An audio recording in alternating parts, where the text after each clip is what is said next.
Hello everyone and welcome back to TowerGate. It is TowerGate day number 1111. 1111. Thursday, April the 23rd, 2020. Thank you so much for tuning in. Okay, let's get to the news of the day. Let's start right here. Alrighty, it looks like Judicial Watch has obtained more emails. I think these are the same 138 pages that we were talking about day before yesterday. And of course, these emails show more conversations by Peter's been stroking us and Lisa Page and the FBI about Seth Rich. These emails show Peter's been stroking us and Jonathan Moffa were copied on an email chain regarding a story in the Daily Mail that told how a former British government official, Craig Murray, claimed that he traveled to the District of Criminals back in 2016 and obtained Clinton emails in a wooded area near American University. The FBI official's name who sent the email is redacted, as well as two other people copied in the email chain. Peter's been stroking us then forwarded this email to Lisa Page.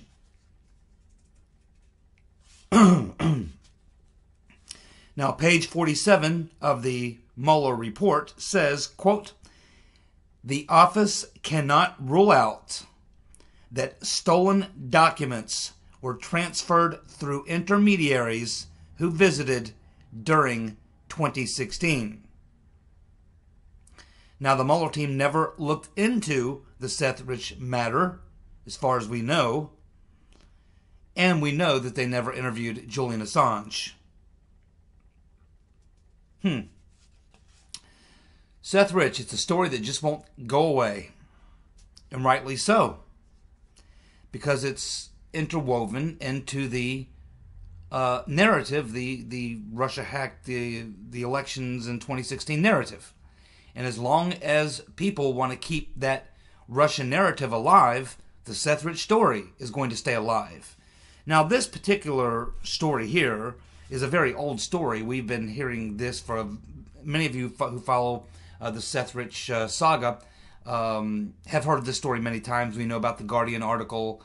We know about this man, Craig Murray. I'm not sure if I believe his story or not.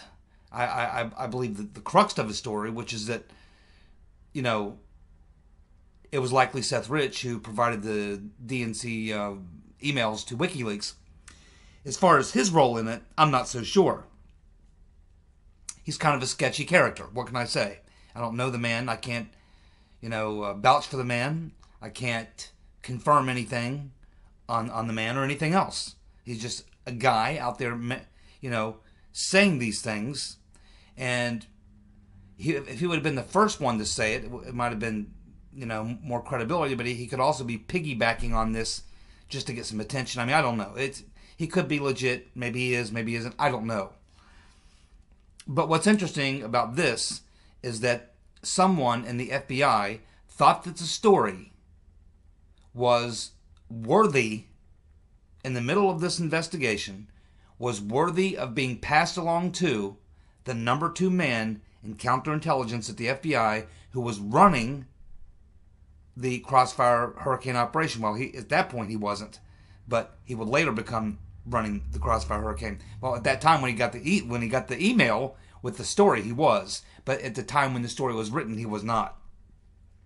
So here's Peter's been stroking. He's the number 2 man at counterintelligence. He's running the Crossfire Hurricane so-called counterintelligence investigation, and someone in the FBI thought that the story in the Guardian about Craig Murray meeting someone, an intermediary at American University in a wooded area to get the DNC emails, the DNC emails.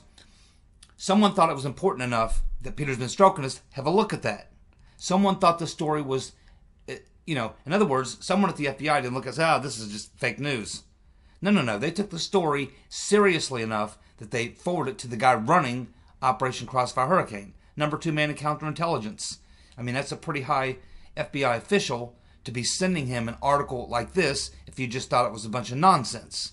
Clearly, somebody thought that this article and this claim made by Mr. Murray in this Guardian news story article, someone thought at the FBI that it was important enough that Peter's been stroking us to have a look at it and maybe even look into it. And of course, we know from a former U.S. attorney that she actually was in charge of looking into it, and that she discussed the Seth Rich situation with both an FBI official and the Mueller team. Yet Ty Clevenger, the attorney for Ed Butowski, continues to be told by the FBI that there's no 302s. But there certainly should be. If the FBI and the Mueller team were briefed by a U.S. attorney on the investigation into Seth Rich she was put in charge of, there certainly should be not only a 302, but meeting notes. You see, for some reason, the deep state bureaucracy in Washington does not want to talk about Seth Rich. Why is that? Why can't they just come out and say, yeah, we heard the story like everyone else. We did take a look at it.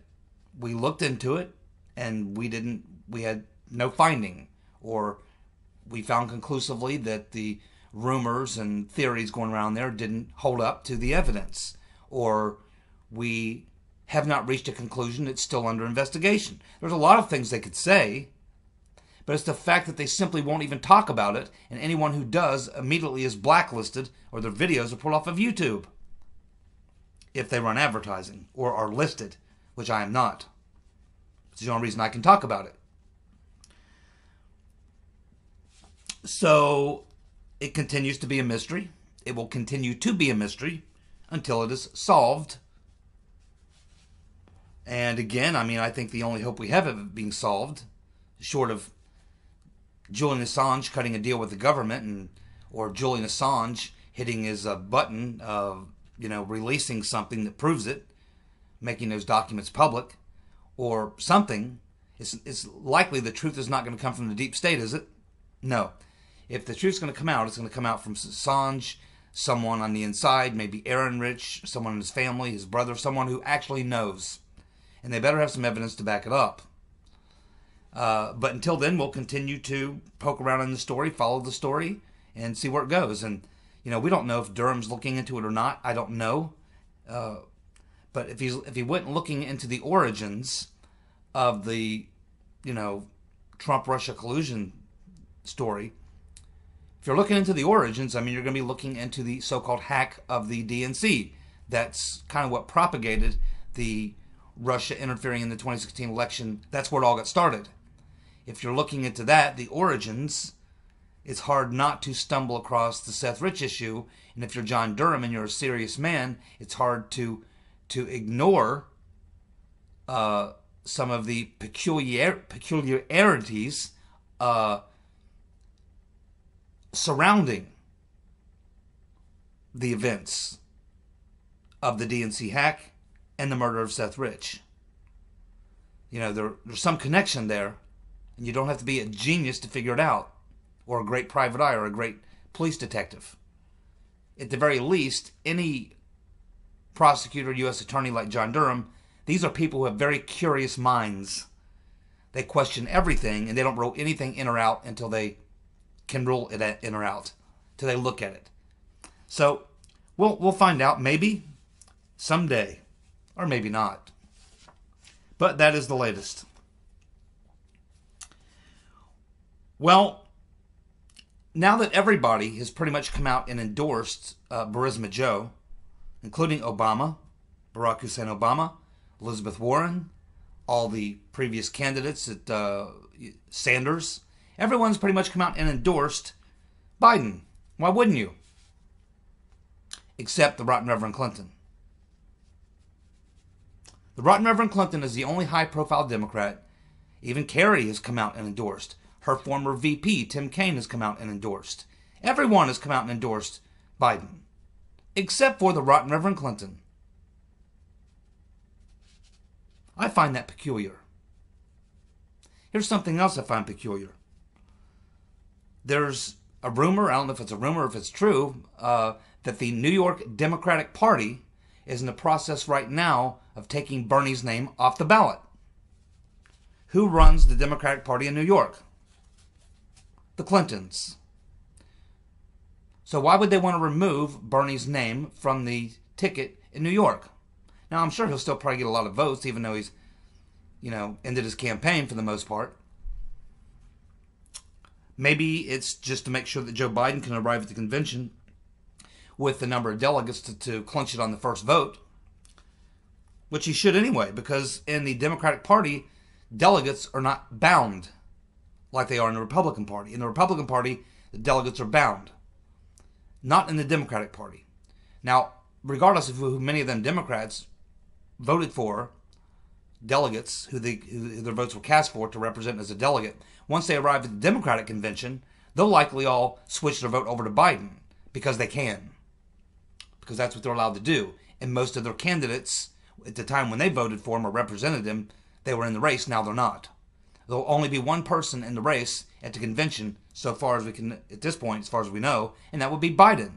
So all those delegates in the first ballot are unbound. It's likely most of them would switch their vote anyway. So why would New York be even caring whether or not Bernie's name is on the ballot in New York? It's not going to make a difference at all.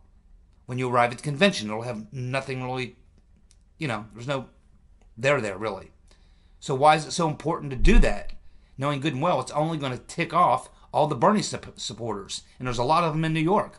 Why would you want to, if you're trying to bring these people in, you're going to turn around and poke the finger in their eye in a place like New York where you have a lot of Democratic voters and probably a lot of Bernie bros? It doesn't make a lot of sense. It doesn't make a lot of sense. Except for maybe the former senator from New York might have an interest. There you go, the rotten Reverend Clinton. She's from New York. Her and her husband run the Democratic Party in New York. They're about ready to pull Bernie off the ticket, off the ballot. And the rotten Reverend Clinton has never endorsed Biden. Everyone else has. My oh my.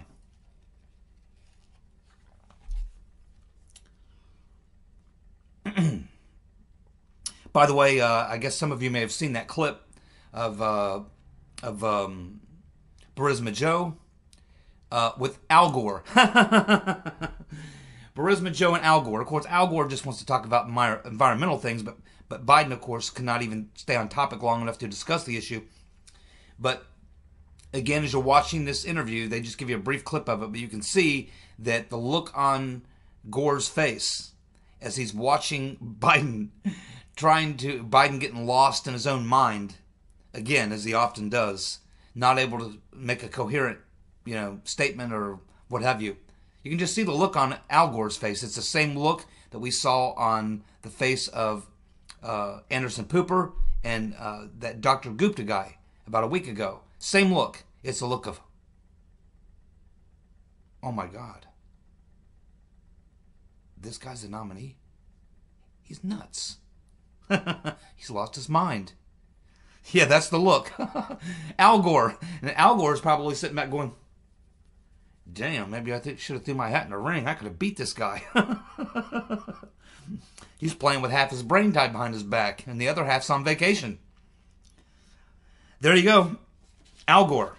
Back on the scene, and he looks as concerned as everyone else. Well, we have Molly Hemingway in an article in the Federalist yesterday reminding us of something I think we've all heard before, but she's just bringing it back to remind us, where Comey told the Senate Intelligence Committee in regards to the dossier, he said, quote, I insisted we bring it to the party. Yes, he did.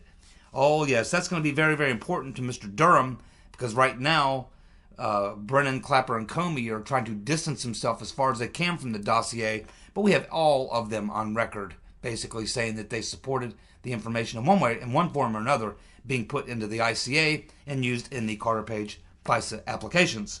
And there you go, James Comey. He insisted that we bring it to the party. John Durham, appreciate you. And of course, we have Margot Cleveland there in the Federalist telling us Comey insisted that Steele's intelligence, so-called intelligence, be included in the ICA. And he didn't care if it was in the main report or in the annex, or as an annex. Yep. Not just did Comey insist that it be in the Carter Page material, he insisted it also be in the ICA.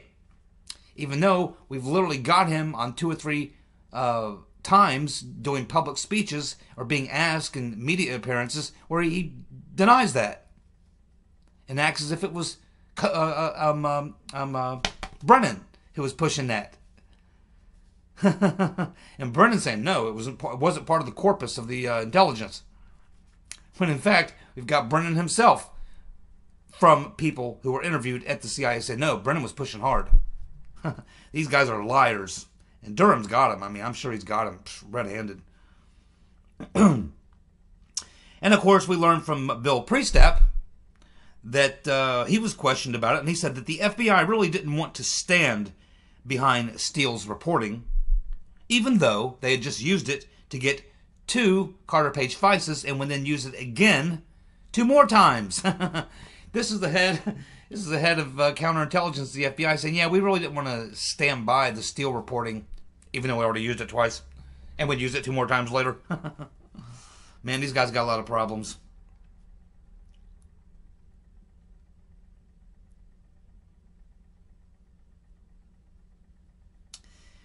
And of course, she brings up another very good point, Margot Cleveland in the Federalist, about we get the Mueller report and we also get the ICA, the Intelligence Community Assessment. Now, since we've learned about this so-called Russian disinformation, and of course we've already talked about the fact that it really wasn't anything that the Mueller investigation looked at, when that should have been the only thing they were looking at. Once they knew that, the Mueller should have walked in on day 1 and said, what, Trump-Russia collusion? No, that's been debunked. That's all debunked. But we do have this other thing of this Russian disinformation. That's what we need to be investigating. That's where the evidence was taking him. And he ran the other way. But we also know from Margot Cleveland that there was nothing in the ICA, the Intelligence Community Assessment, about the Russian interference in feeding the Right Reverend Clinton's campaign disinformation. Why not? Why did Brennan and Comey and Clapper ignore that? Kind of a big deal, don't you think? Now, I don't believe it. I think it's bullshit. But since that's what they're trying to sell us, Russians feeding Steele disinformation would have been a big deal. And they all knew about it. Yet they said not a word about it in the ICA. Why? Because it would have ruined their case. That's why. That's a no-brainer. Of course, we have Fred Fleitz, who is a former CIA analyst, writing that, quote, his sources telling him that Brennan deliberately suppressed evidence that showed Russian President Putin would benefit from the more predictable and malleable Rotten Reverend Clinton if she was elected in 2016. And he also says that he talks about this sort of difference between the House Intelligence Committee, Nunes's House Intelligence Committee report, and the Senate Intelligence Committee report, which we just got 2 days ago, and why they're at such odds with one another. And keep in mind, Fleitz used to be a CIA analyst, and he has friends and people who know some of the people who were involved in putting together the ICA. And he says, basically, what's going on here is that everyone who was interviewed by Nunes's committee knew that Nunes was friendly to the president and was a straight shooter and was trying to get to the bottom of the real, Russia collusion or what have you, and debunk the fake news. And so they were able to be honest with Nunes about the fact that Brennan was constantly telling these people who were putting together the ICA that he was continuously playing down any information that would go against the narrative he wanted to push, and overhyping the information he did want to push. But when these same people were interviewed by the Senate Intelligence Committee, who they knew were friendly to the deep state and in lockstep with the Democrats, they feared retaliation or damage to their careers by telling the truth. So when they went in front of the Senate Intelligence Committee, they told them what they wanted to hear. When they went in front of the House Intelligence Committee, they told them what they wanted to hear. Now they've all been interviewed by John Durham. What do you think they told him? What do you think they think John Durham wants us to hear? Man, oh man, what a mess.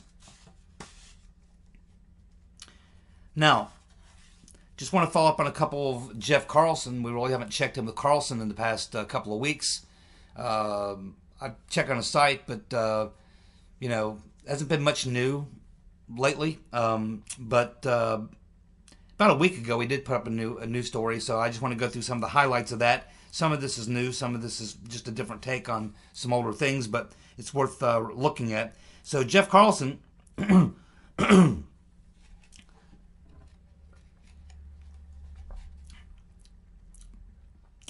Jeff Carlson writing that statements made by Mr. Potato Head suggest that Obama appears to have played a key role in establishing the FBI counterintelligence investigation into the Trump campaign. Brennan told Ricky Madcow that the CIA used 702 information. In other words, Brennan admits that the CIA was giving information to the Obama White House and to the FBI, and he literally tells Ricky Madcow that they were using 702. He's talking about the 702 queries information, and they were given that sort of raw data, giving that to the FBI and the White House. So if we wanted to know who's behind those contractors who were into the NSA database doing those 702 queries, I think we just found out. Mr. Potato Head. He also says that he briefed the Gang of Eight. Mr. Potato Head says he briefed the Gang of Eight and the Obama's White House of the issues as we identified them, he says. And specifically, August and September of 2016. And, of course, if you remember in those hearings, in addition to admitting that he was giving 702 information to the White House and to the FBI, he also admits, when Trey Gowdy asked him, that he did personally do unmaskings.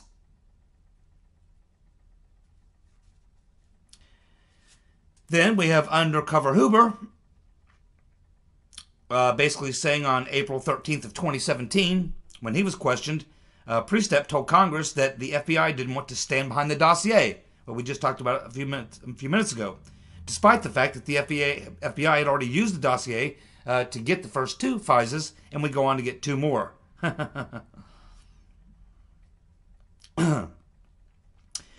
Also, Undercover Hooper reporting that a national intelligence officer told the Senate Intel Committee that they had no evidence of Trump-Russia collusion, and that there was no evidence, and it wasn't discussed in the ICA.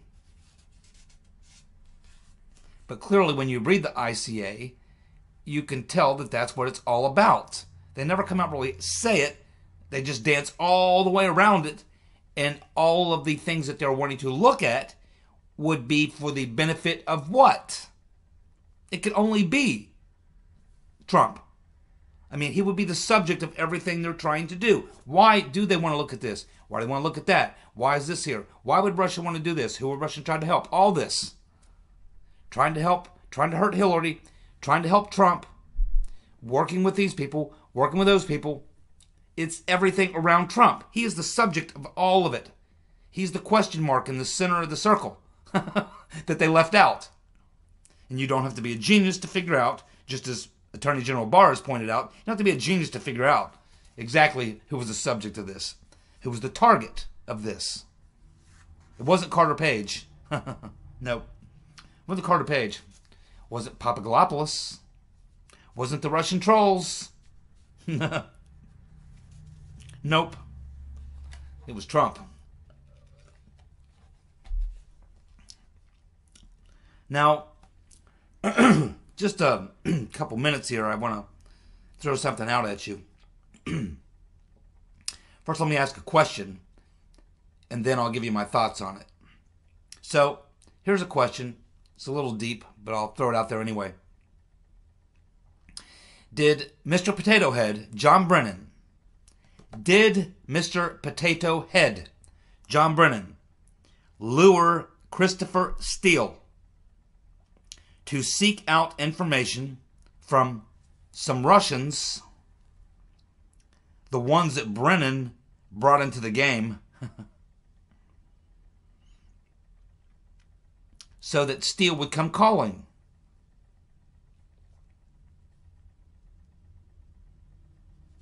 And the reason I ask that is because it appears that the CIA, other Western intelligence agencies such as British intelligence, and Christopher Steele all seem to have the same Russian friends. Halper and the CIA and British intelligence are all good friends with people like Trubnikov and Sornov and Mifsud and Downer and all these people. They're all in the same circle of friends. And you have to wonder at some point, the more you look at this thing, it almost starts to look like Steele may have been kind of a patsy. That they would bring Steele into this thing and direct him to go to certain people to get information, whom the CIA had already contacted, like Mr. Trubnikov or Milian or someone else, Sornikov or whoever. So that Steele was almost being used like the pickup man.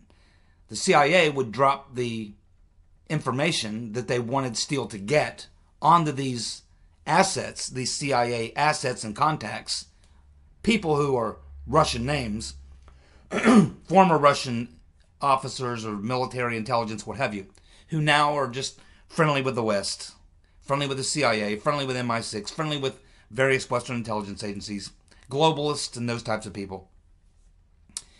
These people are all getting stuff planted on them, and then they bring in Steele, and they use Steele to be the guy to go pick the stuff off. The exact same way that they had Misfit drop the dirt on Papadopoulos so that Halper or Downer could come in and pick it up. It's almost like the CIA was dropping the information on these Russians, on Papadopoulos, on anyone and everyone who they wanted to set up, drop the information on them, and then have someone come along and police it up, and then direct it to the FBI through the State Department or somewhere else. And the more you look at this, it's starting to look more like Steele was almost like a patsy.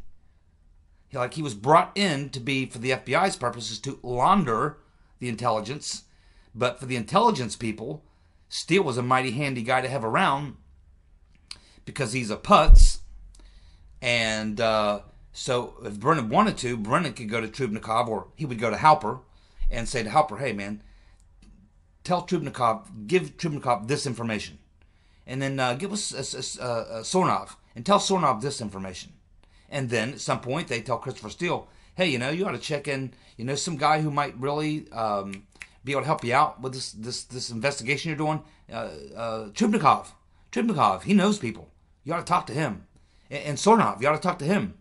In other words, is it possible that Mr. Potato Head and his goons and the intelligence community were planting all sorts of information, and then they were using Steele as a dupe to go out and collect up the information? They directed Steele to the people who they dropped the information on. The same thing that they did to Papadopoulos.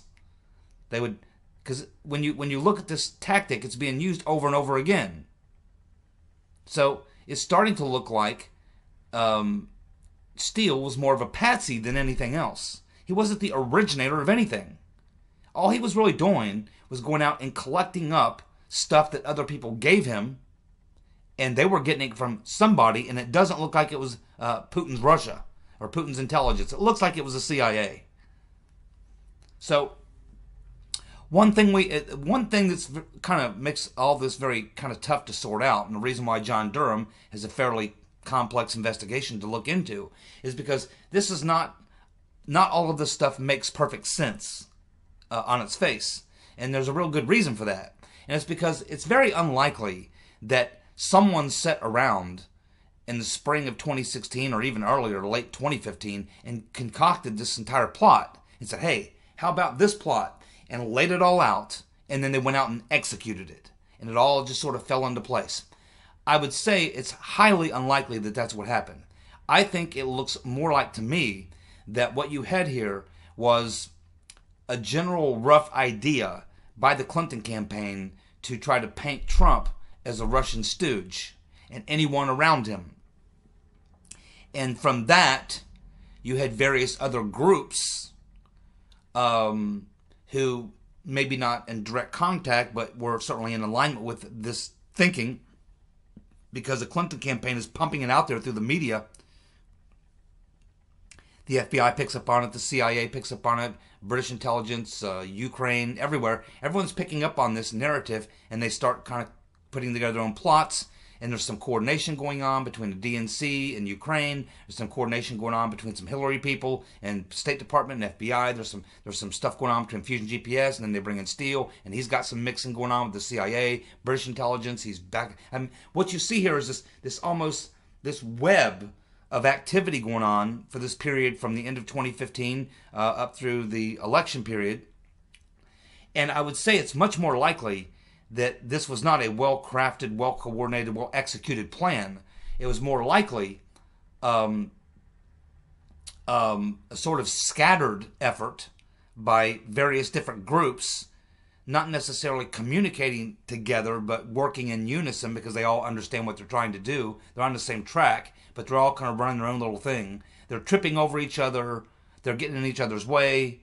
There's not a whole lot of trust between them because they're all skeptical, because they're all spooky people anyway. We know the CIA doesn't trust the FBI. We know that U.S. intelligence is still skeptical of British intelligence. We're very careful what we tell them. They're careful what they tell us. There's not a lot of trust amongst these people.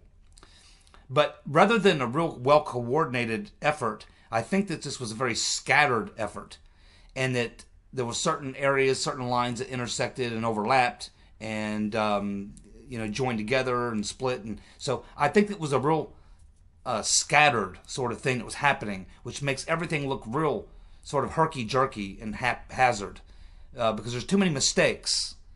There's too much overlap. There's too many mistakes. There's too many people saying things they shouldn't have said, being in a place they shouldn't have been, too many bad actors in too many places. So it looks to me like it was not a very well coordinated or organized plot. Excuse me. And then once it all failed and Trump won the election, then it just turned into total chaos.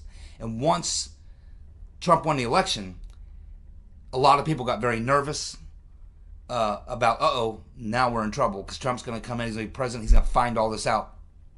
And that caused a lot of people to scatter, to go in their own direction. Everybody put up their own defenses. Everybody to try to cover their ass. And then everything got really discombobulated and out of whack.